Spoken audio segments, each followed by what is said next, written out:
So today we're going to be building a 2D particle system similar to this.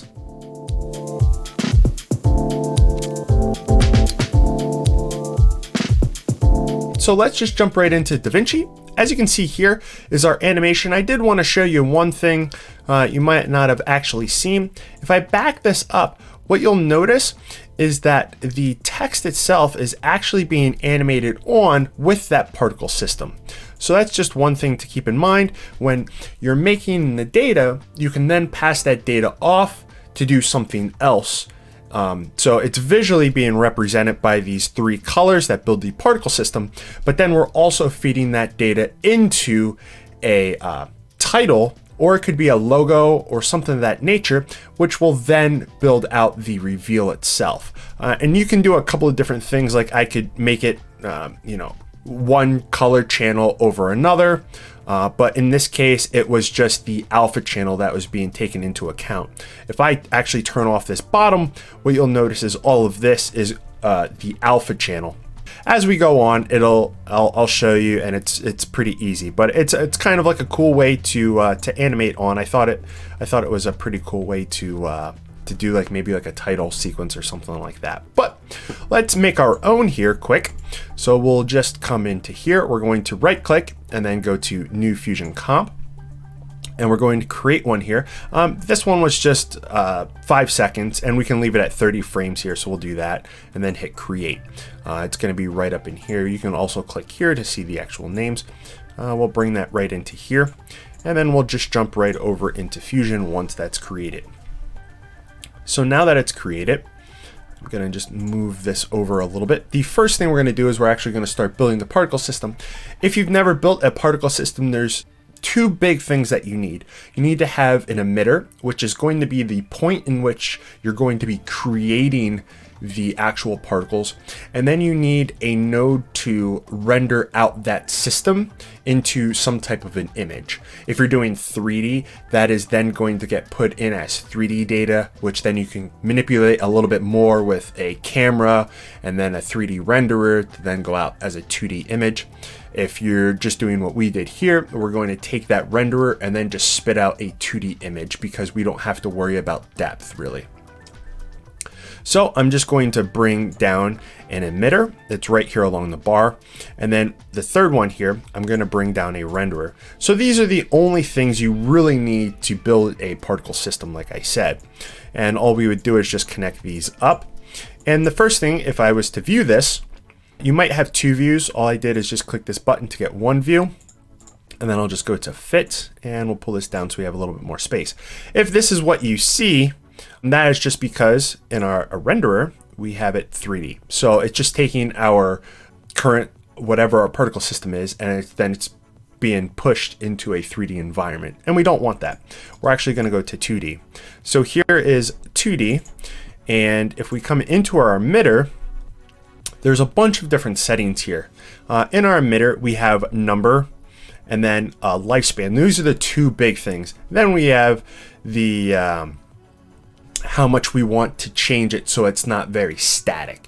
The difference from frame to frame is how we would manipulate that with variance. So the easiest way to explain this is you have to think about this per frame, because everything in Fusion is frame based. So we are going to say that 10 particles are going to be produced every frame. And then we're going to say that the lifespan of each particle is going to be 100 frames.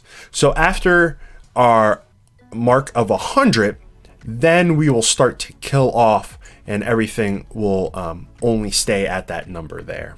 The first things that I'm going to do really is I'm going to build some type of an animation. And if you're going to be creating something exactly like I had, all I did is I grabbed a text node, because we need to see how big our text is, because we're going to be using this as a reveal. So I'm just going to put in here my text, whatever you want it to be. And then if we view it here, there it is. I'm just going to change up the font quick, because I thought that like a nice thick font was nice to use in there. So I have a thick font, and then I'm just going to connect these two together, and I'm connecting from the text node and then coming down to the renderer just so that the text node's on top. and then we're just going to view it. So now my text node is on top of all of our particles. And the reason why we're doing this is just so that we get a good understanding of the length of whatever text to make sure we're covering both sides. Now we are going to be animating this across. So now we actually start to see this animation. The first thing I'm going to do is just come right to my beginning point, and I'm just going to move this over. And in the preview that I made for you guys, we've seen that we had 3 colors. So my idea here is that I wanted to have one in the middle, one at the top, and then one at the bottom of my text, and then have them from left to right kind of switch positions. So my first one that I'm going to create here, I'm just going to have it right in the middle. And then I'm also going to want to change the size of this location where they're actually going to be spawning. And to do so, we would come over here into region, and we have a bunch of different choices for the location in which we want them to spawn. But for now, sphere is perfectly fine. We can use this size to change the size of the spawner, or we can actually click on the edge here, and then you'll see, let me come over this side, you can see them light up.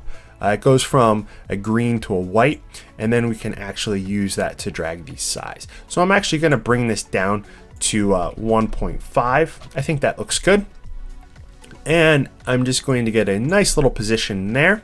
And then while we're over here in region, because this is the region, we also have the positioning for this. Now, a lot of this is mainly for like if you're working in 3D space. So all we have to really be concerned with is X and Y, because that's all a 2-dimensional image is going to see. We don't have Z, we don't have that depth. So we're at the beginning here with our playhead. The orange is our playhead. I'm just going to bring it to the beginning here, and then click both of these buttons so I have a keyframe there. And then I came up with a good number. You have to remember I'm working in a 30 frames per second timeline, so your times may vary if you're working in a different frame rate. But for me, around 60 frames, which would be 2 seconds, is a good time to get to the other side. So there it is. If I come into here and just turn this off quick, we can see there is my animation. It obviously doesn't look as glamorous, but we're building this. I'm just going to have that show again, because what I actually want to do is, like I was saying, I had 3 here and 3, they finish on the other side, but their position changed. So I want to just bring this to, whoops, I don't want to click that. I'm actually going to zoom in, so I actually grab this handle, and I'm going to bring it up to the top of my letters, let's say. And to zoom in and out, I just hit Control, holding down Control, and mouse wheeling out. So there we go. So that is pretty much my animation there. It just goes across. There we go. Now, as you can see, once we got over here, let me turn this off so you can see this. So it comes over, it starts to create them. Once it gets over here, it stays over here, and we can see these are wiping across. So we don't really want it to work like that. So what I'm actually going to do is I'm going to come back to 60, come back to my emitter, and then we're going to come back over to our first page here, which is all the emitter settings. And I'm actually going to change up the lifespan. I only want the lifespan to be 1.5 seconds. So let's do 45 in this situation. And I'm at 45, but I'm on the 60 because this is where our movement stops, right? So I actually am going to come back to 55, or excuse me, 55, just a couple of frames before my animation stops. And I'm actually going to wean off how fast they're created at this point. So I'm at 55 here, right? And currently I'm at 10. I'm going to keyframe here and then come up to 60. And I'm going to down to 0. So as it gets to the end, they stop creating. So they're going to go over and they're going to stop creating, and we're not going to see anymore. Okay. So that's kind of our animation so far. Now, there's a couple more things that we want to do here. Obviously, these are very, very small. So what we're going to actually do is we're going to come into style. And then in style, we have all the different ways in which that we can create our particles. I can get into another video because this is the very, very powerful part of building particle systems, because you can do a lot of crazy things with this. But for now, we're going to keep it very simple. And you can either do blob or you can come down and pick one of these circles. I'm just going to create that, and then we can come into all of our other settings for the way in which we want to style these particles. The first one that I have here is size. I'm actually going to change the size up a bit, and I'm actually going to have them start off very small because we have size over life, so that's how long. Remember, our lifespan is 45 frames. I believe that's what we had it set as. Yes, 45 frames. So over the 45 frames, we can dictate what's going to happen to that size. And I'm just going to have it come down. It's going to start off tiny, and then they're going to just get really big. So I'm just going to bring this up a little bit. Not exactly sure. As we get into building this, we'll probably have to manipulate this a little bit. So I'm going to close that, and that's where we're at so far. So I'm going to close that, and then the next thing, let's add some color in here. Now we can make a color here. We can set the color, or we can come down here and we can do color over life controls. And for this, I'm actually going to use this. So it's going to start off, let's pick a color. So I'm going to pick something like, let's say this. It's going to start off like that. And then if I come into the bar itself and I click in the bar, I'm going to create another little button here. And one thing you'll notice is this one's brighter than this one. If I click on this one's brighter now, right? So that's the active one. Clicking on either one of these, you'll see this number over here, and this is just the position. Starts off at 0, goes to 1. This is its lifespan. So what I'm actually going to do is 0.75. So towards the end of its life, I'm going to pull all the color out. To pull all the color out, these are our color values right now. I'm just going to come down to black, and then I'm going to move my alpha over. So they're just going to go transparent by the end of their life. So let's take a look and see how it looks so far. So it's coming on, and then it's going away. That color is actually very difficult to see. So I'm going to click over here and make it a little bit brighter. So there we go.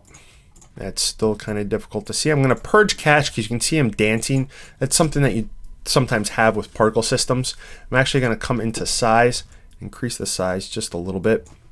So there we go. Increasing this size is going to dictate how this works here. So there we go. There is our particle system. Now, this doesn't look all that great because there's not much movement going on. So to add some movement in here, what we can do is there's a bunch of different ways that you can manipulate particles. Think about if you have dust, right? And you're trying to do some like VFX where you have dust in the air and someone slams a door shut. Obviously that dust is going to move. So there's all these different attributes that you can add to particles or you can add to the system to manipulate the particles. The one that we're going to be using today is P turbulence.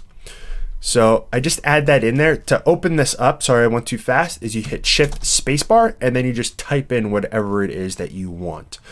So I just put in P and you just type in T for turbulence, and then right here, the turbulence. So now that I have this in here, now we can dictate how we're going to manipulate these. And let's take a look and see how it's looking already. So we can see that it's already pushing them around a little bit. So that's kind of cool. I'm gonna purge again.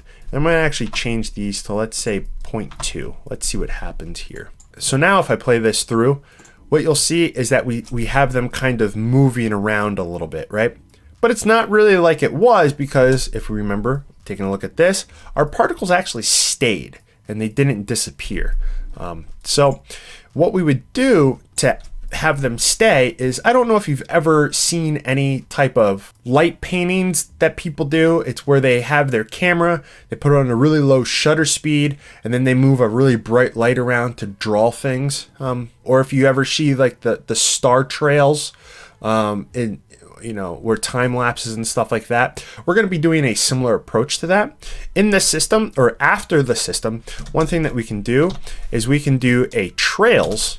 So now we have the trails in here, and now what it's going to do is whenever a pixel is lit up, it's going to save that position, and with everything moving with that turbulence now we're going to get really cool effects. So now if I come to the beginning, and one thing, there's a couple of like weird things that you have to deal with the trails, is because it's just saving that information, is each time you want to look at something, you're going to have to come in here and hit reset. So now if I take a look at this, now we're really starting to create this whole effect here. So that's where we're currently at. There's a couple of things that I'd probably do in here, taking a look at this, is our particles are really small. So I'm going to come into my emitter, and we're going to come down to size, and we're just going to increase the size a bit. And then we're going to bring our playhead, which is right here, all the way back to the beginning. As you can see, it's still there. So coming back into trails, just hit reset quick. Take a look at it now. So now we're kind of getting there. We're kind of starting to really build this effect out. One other thing that you might want to add in here is you could add in more particles. So let's take a look and see how that looks. We'll come over here. Let's change. So remember, we have these 2 points here. So I'm just going to change my particles to 30. You don't want to go too crazy because you're going to start adding a ton of overhead here. And remember, we're going to be adding 2 other colors. So we have to add those particles in as well. I'm just going to hit reset quick, come to the beginning, reset, take a look at it now. And now we're really starting to build this out to look really cool. So now that we have this and it's starting to look pretty cool, now let's add in those 2 other colors. So I'm going to bring my text back because I need to reposition the 2 other colors. So I'm just going to grab my emitter, and I'm going to paste that in.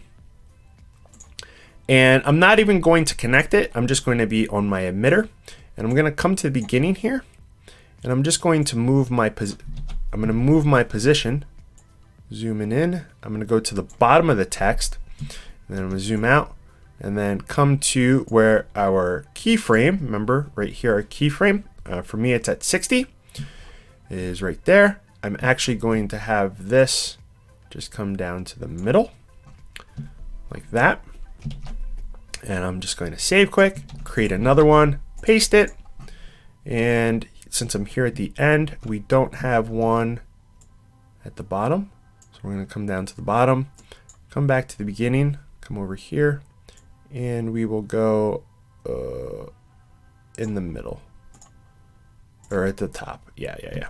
Okay, so the other thing that we have to do is we have to come into each one and change the color. So I'm going to change the color of both of these quick, and style. Remember clicking on this first part here. And then, so there we have our colors.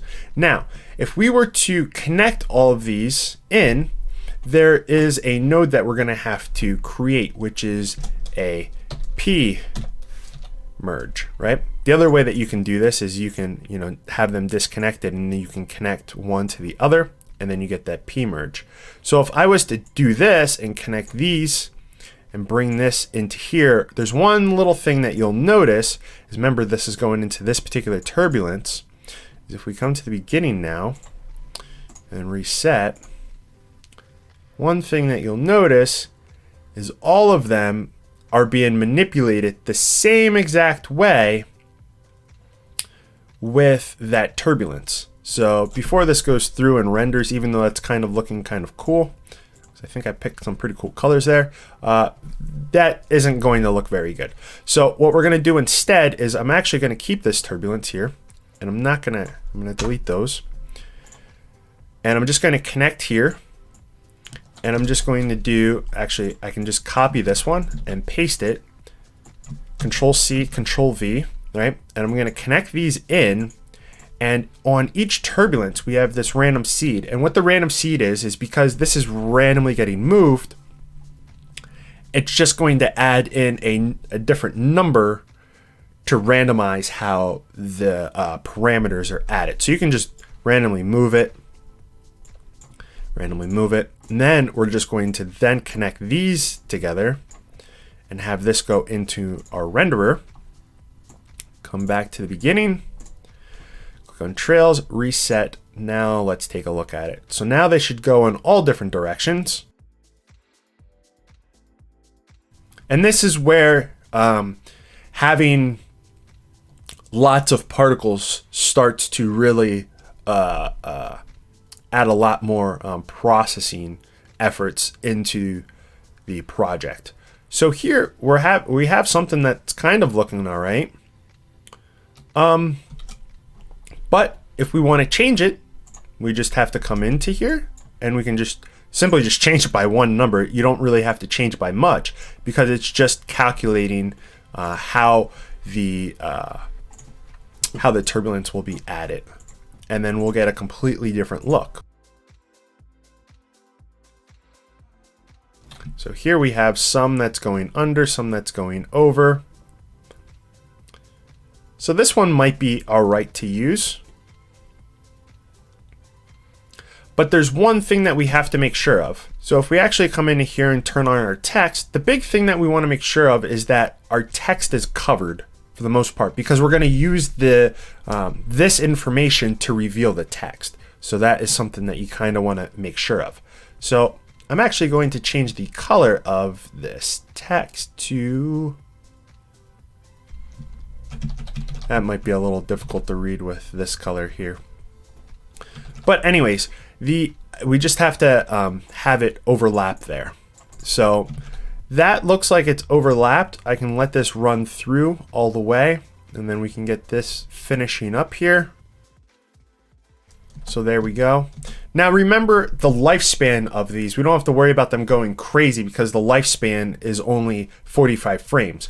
And because we created this one first, we created this particular node first, we had all of these parameters. With this particular animation, we don't really have to be concerned with continuously coming in here and changing it because the animation itself doesn't really, it's not really that necessary. So now the only thing we really have to do is we have to feed all of the particle data into the text itself to have that wipe reveal that we had in the preview. So to do that, it's pretty simple. All we're going to do is we're just going to grab the trails, because this is all of our data. We're going to grab our trails and go into our text, which it'll then connect through the mask. And then in our text node here, we're just going to come over here to settings. And now in settings, we have these new parameters. If this isn't connected, we don't have those parameters. Once it's connected, we have these parameters. And this is really cool because now we can say, okay, what are we going to do with that information? Are we going to, how are we going to interact with it? So if I view it now, we have it here. If I come back to the beginning and hit reset, now there's nothing here. If I don't have that connected, we see it. When it's connected, because there's no data here, what you'll notice is if we look down in the lower portion there, our alpha, the A here, is a 0, right? And by default, the channel that it's looking for is the alpha channel. And that's going to dictate how we are affecting this. Now, we could have it go the other way around too, and we could have, once the text wipes over, we could have it do a cutout, and I can show you that. But now, if we let this go through with all the default settings, once I reveal the merge here, you want to make sure we're on the merge because that's what we want to look at, is all of our text is now coming through. Let me pause it right here because I just want to show you just the text. And what we can see is now we have this grunge to a text. So you could build an animation like this and never feed the particle data, but you could have like a grungy way to show that text. So if you wanted to do, I don't know, some like a war movie or something, and you wanted the text to come on with this like grunge kind of look to it, you could have the text come on that way. Or we can go back to the way that we were working on it like this, but I just wanted to show you that you could also have that data never be shown, but actually have it affect it. And then you would just not pass the rest of this data over, and you would just have the text get passed over.